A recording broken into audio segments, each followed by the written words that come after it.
नमस्कार दोस्तों, आपका हमारे चैनल में स्वागत है।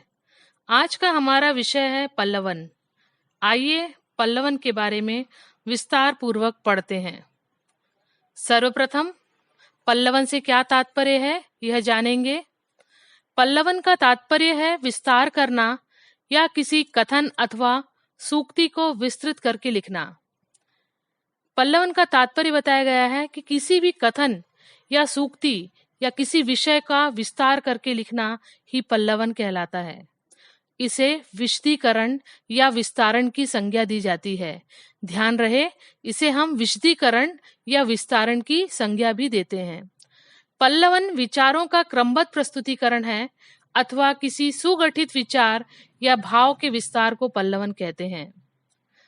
जब हम अपने विचारों या भावनाओं को व्यक्त करते हैं उस समय हमें क्रमबद्धता का ध्यान देना होगा।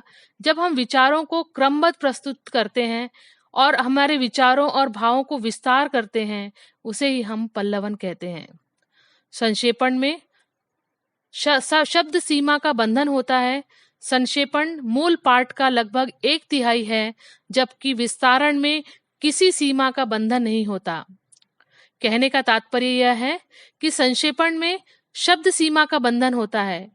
उसमें जो भी अनुच्छेद होता है उसको हम लोग संक्षेप करके लिखते हैं और वो पाठ का 1/3 होता है, जबकि विस्तारण में सीमा का कोई बंधन नहीं होता। सुविधा अनुसार विस्तारण को अनुच्छेद में लिख सकते हैं। इसका मुख्य उद्देश्य भाव का प्रसार और उसके सभी मार्मिक पहलुओं का उद्घाटन करना है। कहने का तात्पर्य यह है कि जब हम विस्तारण करते हैं उस समय हमें सीमा का कोई बंधन नहीं होता है। हम उसे एक अनुच्छेद में लिख सकते हैं, उसमें हम अपने भाव का प्रसार करते हैं और सभी मार्मिक पहलुओं का उसमें उद्घाटन करते हैं, लिखते हैं। इस प्रकार गद्यांश में पद्यांश की पंक्तियों की सभी विशेषताओं को इस प्रकार उद्घाटित किया जाता है कि उसमें अभिव्यक्त विचार स्पष्ट रूप में सामने आ जाए। विस्तारण में गद्यांश या पद्यांश की विशेषताओं का उद्घाटन नहीं किया जाता, बल्कि वाक्य के मूल भाव का पल्लवन किया जाता है। कहने का तात्पर्य यह है कि गद्यांश और पद्यांश की जो पंक्तियां हैं उसकी विशेषताओं को हम उद्घाटित करते हैं, उसके मार्मिक पहलुओं को उद्घाटित करते हैं, लेकिन विस्तारण में हम वाक्य के मूल भाव को पल्लवित करते हैं। ये विशेष ध्यान दे। कहने का कुल तात्पर्य यह हुआ कि जब हम किसी विषय या कथन या सूक्ति को विस्तृत करते हैं तो उसमें हम अपने भाव और विचारों को लिखते हैं, उसे ही हम लोग पल्लवन कहते हैं। आगे हम देखते हैं पल्लवन की परिभाषाएं। डॉक्टर वासुदेव नंदन प्रसाद ने पल्लवन की परिभाषा दी है। उनके अनुसार किसी सुगठित एवं गुम्फित विचार अथवा भाव के विस्तार को पल्लवन कहते हैं। उन्होंने कहा है कि किसी भी सुगठित एवं गुम्फित विचार अथवा भाव के विस्तार, कहने का मतलब यह है कि जब हम कोई माला पिरोते हैं, माला के अंदर हम जब मोतियों को पिरोते हैं तो एक माला बन जाती है मोतियों के माध्यम से। उसी प्रकार जब हम विषयों में अपने भावों और विचारों को डालते हैं, गुम्फित करते हैं और उसको विस्तार पूर्वक लिखते हैं तो वो पल्लवन कहला जाता है। तो उन्होंने यह समझाने का प्रयास किया है।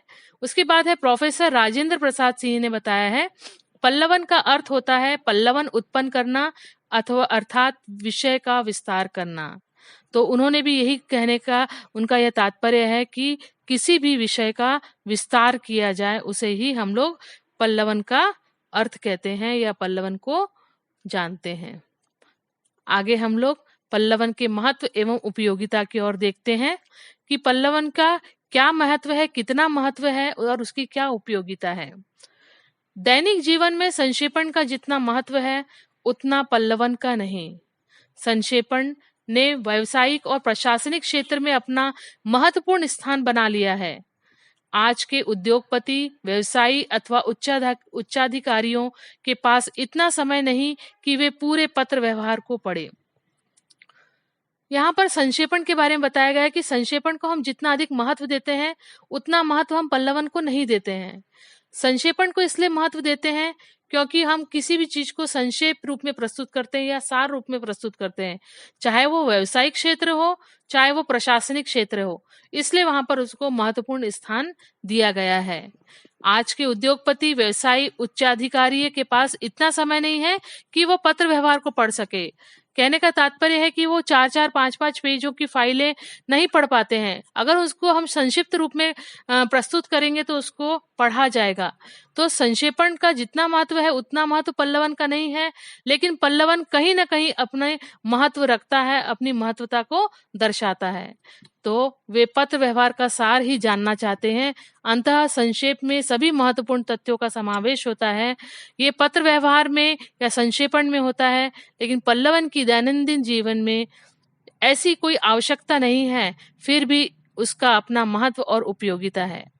यहाँ पर कहा जा रहा है कि पल्लवन का दैनंदिन जीवन में उतना आवश्यकता नहीं है, लेकिन कहीं ना कहीं हमें पल्लवन की आवश्यकता पड़ती है, इसलिए हमको ये जानना आवश्यक है। लेखकों और विचारों की व्याख्या अथवा आशय समझने के लिए पल्लवन एक अच्छा माध्यम है। हिंदी में आचार्य रामचंद्र शुक्ल और सरदार पूर्ण सिंह तथा अंग्रेजी में फ्रांसिस बेकन जैसे लेखक हैं, जिनके सुगुम्फित विचार वाले वाक्य व्याख्या की अपेक्षा रखते हैं। ऐसे विचारकों के भावों को पल्लवन के माध्यम से स्पष्ट किया जा सकता है। यही पल्लवन की उपयोगिता है। जो भी लेखक है उन्होंने अपने विचारों की जो व्याख्या, जो आशय समझाने का प्रयास किया है पल्लवन के माध्यम से। हिंदी में जैसे आचार्य रामचंद्र शुक्ल जी हैं, सरदार पूर्ण सिंह जी हैं, अंग्रेजी में फ्रांसिस बेकन है जैसे लेखक है, उन्होंने अपनी जो व्याख्या प्रस्तुत की है कहीं ना कहीं वो एक सुगुफित विचार या पल्लवन के माध्यम से व्यक्त किए हैं। ऐसे विचारकों के भाव को भी पल्लवन के माध्यम से इन्होंने स्पष्ट किया है। यही इसकी उपयोगिता मानी गई है। अब हम आगे देखते हैं कुशल विस्तारक के गुण। पल्लवनकर्ता एक कुशल विस्तारक है। जब वो किसी भी विषय का विस्तार करता है, उसको विस्तार पूर्वक लिखता है, तो उसमें कौन कौन से गुण होनी चाहिए, कौन कौन सी क्वालिटीज होनी चाहिए, ये हम लोग जानेंगे कि कुशल विस्तारक में जिन गुणों की आवश्यकता है वे इस प्रकार है।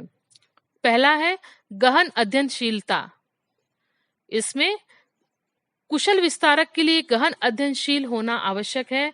साहित्य, कला, दर्शन, इतिहास, भूगोल और सामान्य वैज्ञानिक विषयों में उसकी रुचि अपेक्षणीय है। ज्ञान का संवर्धन करने के लिए उक्त विषयों संबंधी लेखादि पढ़ना कुशल विस्तारक के लिए अनिवार्य एवं आवश्यक है। तो गहन अध्ययनशीलता में ये माना गया है कि हमें किसी भी चीज का गहन अध्ययन करना है, उसका डीपली उस विषय के बारे में हमको जानना है, चाहे वो साहित्य से संबंधित हो, कला से संबंधित हो, दर्शन से हो, इतिहास से हो, चाहे भूगोल हो, चाहे अन्य विषय से संबंधित हो। हमें उसका गहन अध्ययन करना पड़ेगा, तभी आप किसी भी विषय को अच्छे से लिख सकते हैं, विस्तार पूर्वक लिख सकते हैं। तो आपको गहन अध्ययनशीलता की आवश्यकता होती है। दूसरा है सूक्ष्म निरीक्षणीय दृष्टि। कुशल विस्तारक के लिए सूक्ष्म निरीक्षणीय दृष्टि होना बहुत उपयोगी है, जिससे वह वाक्यों का मूल भाव तत्काल जान लेगा। विस्तारण में मूल भाव का ज्ञान ही मुख्य माना गया है। कहने का तात्पर्य यह है कि कुशल विस्तारक में सूक्ष्म निरीक्षण दृष्टि, मतलब जो विषय में है उसमें सूक्ष्म निरीक्षण उसको करना पड़ेगा, उसके बारे में कितना वो उपयोगी है जानना पड़ेगा, तभी आप उसके मूल भाव को लिख सकते हैं। तो यदि हमें किसी भी सूक्ति का मूल भाव लिखना है, उसका विस्तारण करना है, तो आपका उसको सूक्ष्म निरीक्षण करना पड़ेगा, तभी आप किसी भी विषय को विस्तार पूर्वक लिख सकते हैं। तीसरा है तार्किकता। कुशल विस्तारक को तर्क प्रिय होना चाहिए। तर्क प्रिय का तात्पर्य है तर्क करना या विवाद प्रिय होना नहीं है। तार्किकता से आशय तर्क सम्मत। किसी विस्तारक को अपने विचारों को तर्कसम्मत रखने का अभ्यास है, तो वह मूल भाव का विस्तार करते समय उसे क्रमबद्धता से युक्त रखेगा। तार्किकता से आशय यहाँ पर किसी भी तर्क प्रिय का तात्पर्य तर्क करना या विवाद प्रिय होना यह नहीं है। तार्किकता से यहाँ पर आशय तर्क सम्मत होना चाहिए। जब हम अपने विचारों को प्रस्तुत करते हैं तो उसमें एक अभ्यास की आवश्यकता पड़ती है। तो हम जब भी किसी भी मूल भाव का विस्तार करते हैं तो उसमें एक क्रमबद्धता होनी चाहिए, तर्क सम्मत होना चाहिए, तभी वह एक कुशल विस्तारक कहा जाएगा। आगे चलते हैं। चौथे पॉइंट में हम देखते हैं तटस्थता। तटस्थता भी कुशल विस्तारक का गुण माना गया है। तटस्थ रहना ही पल्लवन के कार्य का क्षेत्र है। तटस्थता, किसी भी चीज में तटस्थ रहना, स्थिर रहना। तो जो विस्तारक ने जो विषय चुना है, जिसके मन में जो भी भाव या विचार आए हैं, उसके प्रति उसे तटस्थ रहना पड़ेगा, तभी वो किसी भी विषय का पल्लवन कर सकता है, उस विषय को विस्तार दे सकता है। तो चौथा पॉइंट हुआ तटस्थता। पांचवा है व्याख्या शक्ति का होना आवश्यक। विस्तारक को विषय के मूल भाव को दृष्टांतों या प्रमाणों द्वारा पल्लवित करना चाहिए। इस कारण उसमें व्याख्या शक्ति का होना अति आवश्यक है। जब विस्तारक किसी भी विषय का विस्तार करता है, उसे पल्लवित करता है, तो उसमें व्याख्या शक्ति का होना आवश्यक है कि किस प्रकार से उस चीज की व्याख्या की जाए और उसको प्रामाणिक तौर पर उसे हम लोग विस्तार कर सके। तो व्याख्या शक्ति का होना उसमें आवश्यक है। छठा पॉइंट है भाषाधिकार। कुशल विस्तारक को भाषाधिकारी होना चाहिए। जब तक भाषा का अधिकार नहीं होगा, तब तक पल्लवन करना कठिन है। कुशल विस्तारक वह अच्छा विस्तारक कहलाएगा कि उसको भाषा के ऊपर अधिकार है। यदि उसे हिंदी आती है तो उसको अपने हिंदी पर, उसकी भाषा पर अधिकार अच्छा होना चाहिए। यदि इंग्लिश भाषा आती है, अंग्रेजी भाषा आती है, तो उसका भाषा पर अधिकार अच्छा होना चाहिए। तो एक कुशल विस्तारक में भाषा का अधिकार यदि अच्छा होगा तो किसी भी विषय को वो अच्छा विस्तार कर सकेगा, उसको पल्लवित कर सकेगा, उसको किसी प्रकार की कठिनाई नहीं होगी विस्तार करने में। उसके उपरांत है सातवां है मेधावी होना। मेधा का अर्थ है बुद्धि। बुद्धि को श्रम, अभ्यास, अध्ययन द्वारा प्रखर बनाया जा सकता है। मेधावी व्यक्ति की कल्पना भी उच्च होती है। अतः कुशल विस्तारक बनने के लिए अध्ययन मनन द्वारा अपनी बुद्धि को तीक्ष्ण बनाना आवश्यक है। कहने का तात्पर्य यह है कि जब हम किसी भी विषय को पल्लवित करते हैं, उसको विस्तार देते हैं, तो बुद्धि की आवश्यकता होती है। तो बुद्धि में हमें श्रम करना पड़ेगा। अगर बुद्धि को बढ़ाना है, उसमें अभ्यास की आवश्यकता होती है, अध्ययन की आवश्यकता होती है। यदि ये सारी चीजें अगर उसमें हो जाए, तो वह बहुत ही अच्छी तरीके से वो पल्लवित कर पाएगा। और उसमें अध्ययन मनन ये चीज होना बहुत अधिक आवश्यकता है, तभी उसकी बुद्धि तीक्ष्ण बन सकती है। आठवां है अभ्यास। प्रत्येक वस्तु के लिए अभ्यास आवश्यक है। अभ्यास न होने की स्थिति में पल्लवन आसान नहीं होगा। यदि पल्लवन आसानी से हो सके, उसके लिए अभ्यास का होना आवश्यक है। जैसा कि हमने सातवें पॉइंट में देखा कि अभ्यास की आवश्यकता होती है, अध्ययन की आवश्यकता होती है, श्रम की आवश्यकता होती है बुद्धि को तीक्ष्ण करने के लिए। उसी तरह पल्लवन को पल्लवित करने के लिए या किसी भी विषय को विस्तारित करने के लिए अभ्यास की आवश्यकता होती है। यदि आपको पुस्तक पढ़ने का आदत है, एक अभ्यास करते हैं आप, तो एक अपने विचारों को आप अच्छे से प्रस्तुत कर पाएंगे। तो ये आवश्यक है कि अभ्यास होना, एक्सरसाइज करना आपके लिए जरूरी है, तभी आप अपने विचारों को स्पष्ट रूप में रख पाएंगे। धन्यवाद।